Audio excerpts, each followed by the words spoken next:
It's very difficult to say. You see, most of the paintings, portraits that Ravi Varma made were for the aristocracy and the royalty of that time.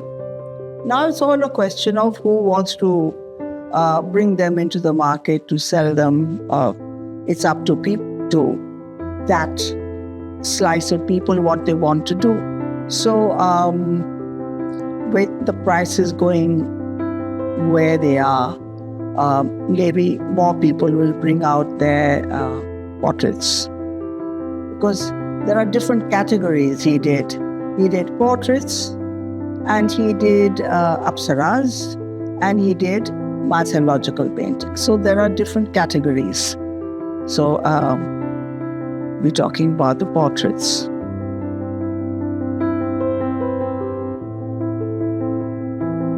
You see, this little fellow was 4 when this portrait was made. Ravi Varma had just gone to Pudukkottai on his first visit. He was very friendly with the Diwan. Shishaya Shastri was his name.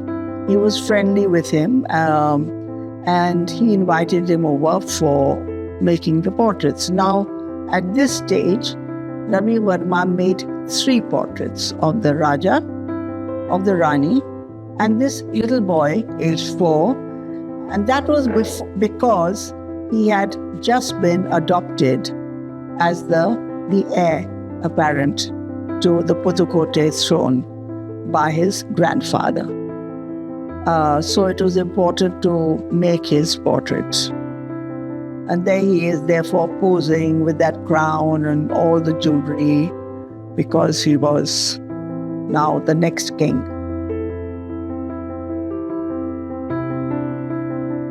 So this little boy, his portrait is being made along with his grandfather and grandmother.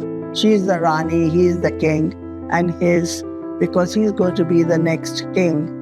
And of course, all 3, when Ravi Varma made them, were covered with jewels. So there is this little boy. So it is important. It is only in Ravi Varma's second visit to Pudukkottai that he made the other portraits. He made other portraits of the another one of the Maharaja and his daughter, and a family portrait. So those were made later. Well, that's a tough one, because it's hard work. Any painter, whether it's Ravi Varma or Souza or Hussain or no matter who, you have to be very acquainted with the paintings. You have to look at many paintings. So you get an idea of the style, the colors, the brush strokes, the thick paint, the whatever. So you have to get familiar with that. The other thing is you have to have an understanding of literally of the character of the painter. For example, there are certain things Ravi Varma would do in a painting, certain things he would not, purely by the kind of person he was. He wouldn't do this, he wouldn't do that. Also, he was so familiar with the religious texts that he painted, he would go into every possible detail of that moment, down to nature, to the clothes, to gestures, to go exactly with the narrative. Someone else might not do that in that kind of detail. So if anyone is going to look at a painting to see whether it is or it is not a Ravi Varma, you have to have a good knowledge of his paintings, and you also have to have an understanding of the painter's nature, his character, biographical details that make him this or make him that. So it's not an easy ride. You have to be very acquainted with various aspects to be able to do all that. So if someone, a collector wants to do it, after all, he might land up spending a hell of a lot of money. Then he should or she should get familiar in various ways of the painter and his work. I don't think that that little fellow, aged 4, dressed in all that finery, would have sat on that throne for very long. I mean, 4-year-olds are jumpy as they are, and he would have got impatient. Besides, let me tell you, he's wearing a satin tunic, and Pudukkottai at the best of times is very hot, and all those jewels. So he would have made many drawings. He would have chatted with this little boy, who very cute and endearing if you look at the painting. And he would have made him sit for some amount of time, or his mother and grandmother would have prompted him, just the way you might do when you take a photograph of a child. But this is much longer and far more painstaking. And it was important for the family to have this portrait made, because he was now the crown prince. And those were the days of early photography. It's not the way it is now that you go click, click, click with your digital and you get millions of photographs. That's not the way it is with paintings. It was with paintings. So it was a serious matter. And you got Ravi Varma over to make the painting. So it all took time. So he would have, there is no record of what Ravi Varma did and how he painted this little boy, but it would have been a painstaking exercise. He would have done it with drawings. There would have been breaks, over so various details until and of course, then he took the painting away. He took the painting back home and he sent it back after a year. He took a year to put the finishing touches. That would have meant the finishing touches and the jewels and the drapery and all the many things. So that took time, and he would have taken that back. He would have made the face, which was the most important thing. He would have got his body shape, the structure, sitting on that imposing chair, and then he would have taken it back, finished the details at home. He sent it back after a year, because the painting is signed a year after his visit to Pudukkottai. You'll have to then stick to that, because you see, I have no idea who's written this. That is the time when he went to Pudukkottai. So I have no idea who's written that. Maybe someone in the family wrote it. There were some damages on the lower right side, but doesn't matter. So that's what it says. It also says Koil Tampuran. That is slightly erased, but it says Ravi Varma Koil Tampuran. Koil Tampuran was his title. Well, that was his title in his in Kilimanur. He was from the aristocracy, Ravi Varma, and in some paintings he wrote his title. Wherever he wanted his title known, wherever he was proud of his title, because it was an important title.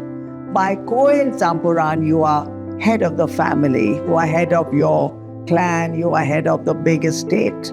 So it has written Koil Tampuran. Of course, a bit of that has also got erased, so it's not fully visible.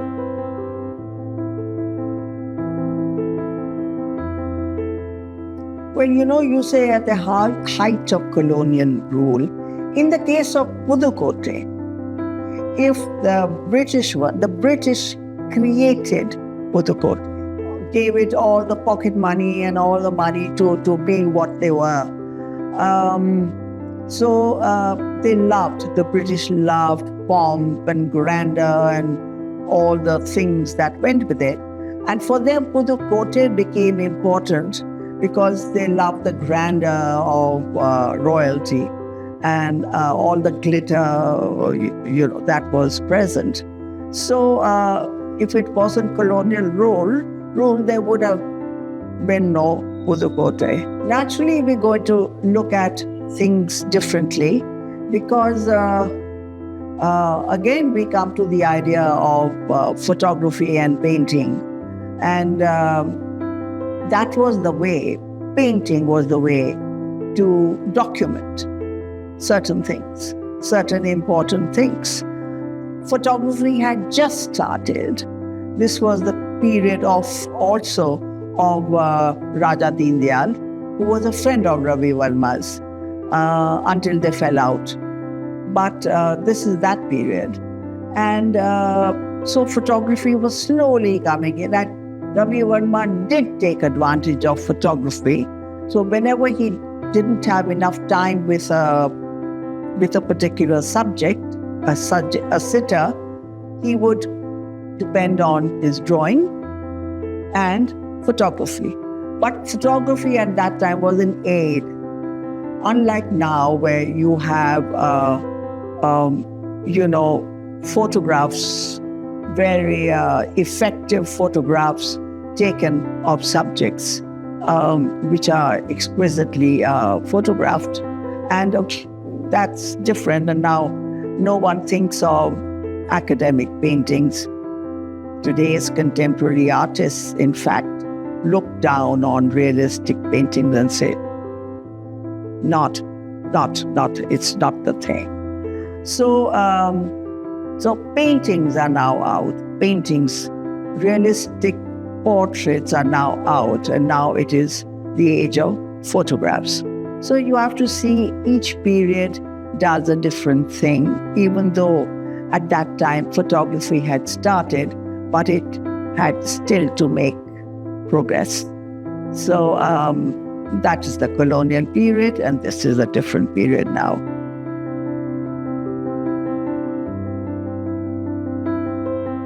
But you got to want to do it. And so when you see, I'd gone for a visit to the museum in Trivandrum, where there are a fair amount of Ravi Varma paintings. It's only later that I discovered that those paintings in Trivandrum were actually his own collection that had been placed there. So when you see them and you see different kinds of paintings that he had done, then you do wonder, what is the thought behind it? How does it happen? What is his life like? And then, of course, the oleographs raise another question. Why the oleographs?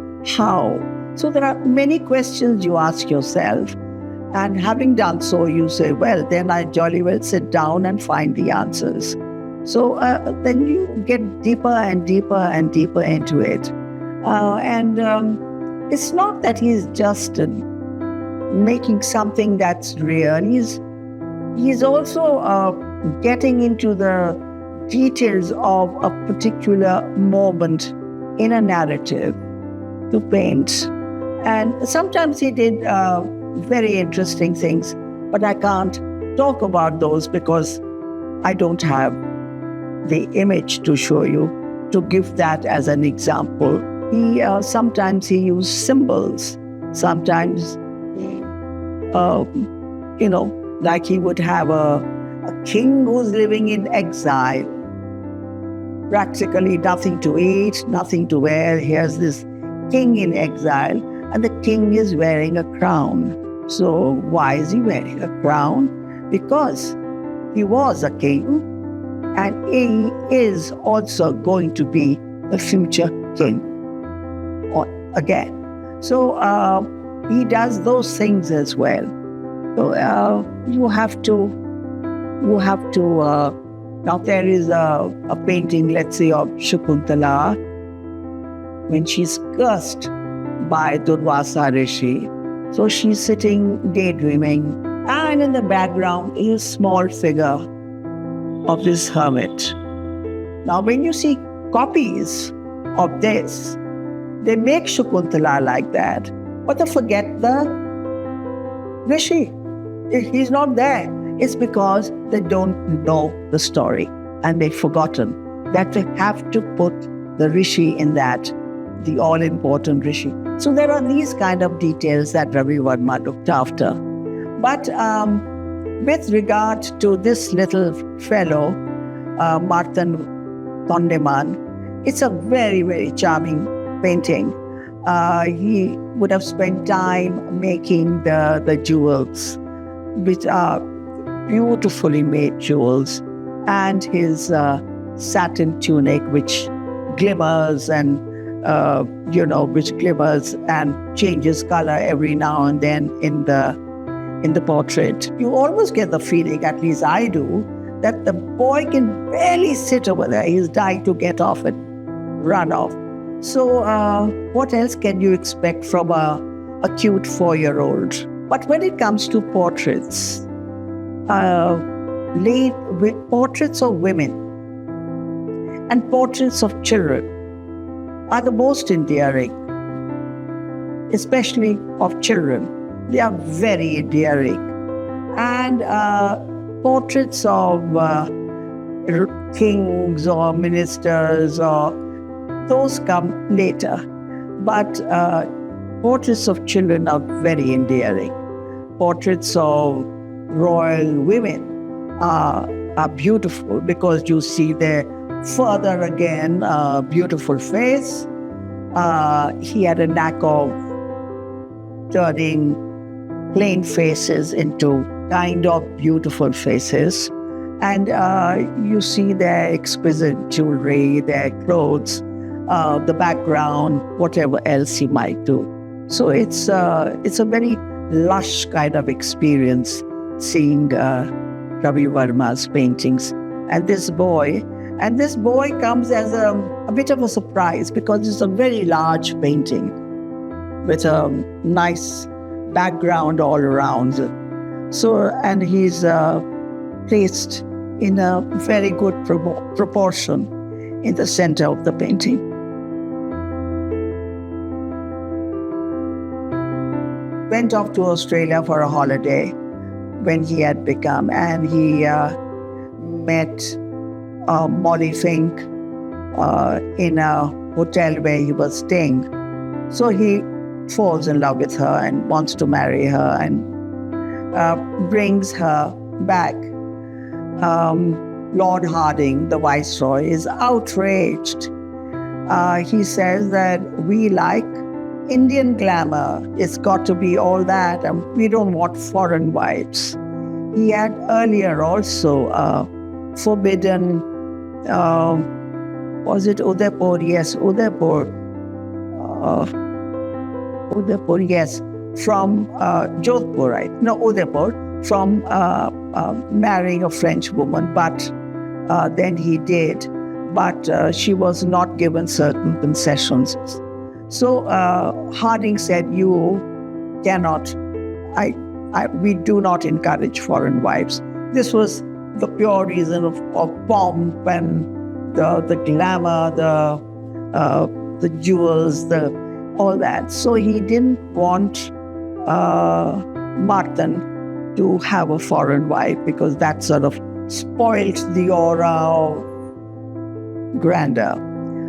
So he said, he did tell him that you have a choice of either leaving her and carrying on in Pudukkottai, or you leave Pudukkottai. In a similar way, as we know with Wallace Simpson and her king, he said, no, I'll go with Molly. So now there are different stories. Accounts say that that she was poisoned by someone in Pudukkottai, and therefore she said she wasn't going to stay, and therefore they left. But sources inside Pudukkottai say that there was no such thing as that. It's just that they stayed long enough to collect all the jewels Pudukkottai had, and they left with the Pudukkottai jewels. And in fact, the descendants of this line, they had absolutely no jewelry. So that was indication of the fact of that Martanda Varma had taken away the jewels that were given to him. And so he and Molly spirited away with very fine jewels and lived first in Australia, then in the south of France and all that. They were given some kind of allowance, but not enough to live the kind of lifestyle that they did. Another source says that they slowly would sell something, a piece of jewelry, and live like that. They had a son called Sydney, and Sydney died in the 1980s of AIDS. And the only thing that was possible to find was a ring in a drawer. Otherwise, everything had been dispensed with. Everything was gone. So that was the end.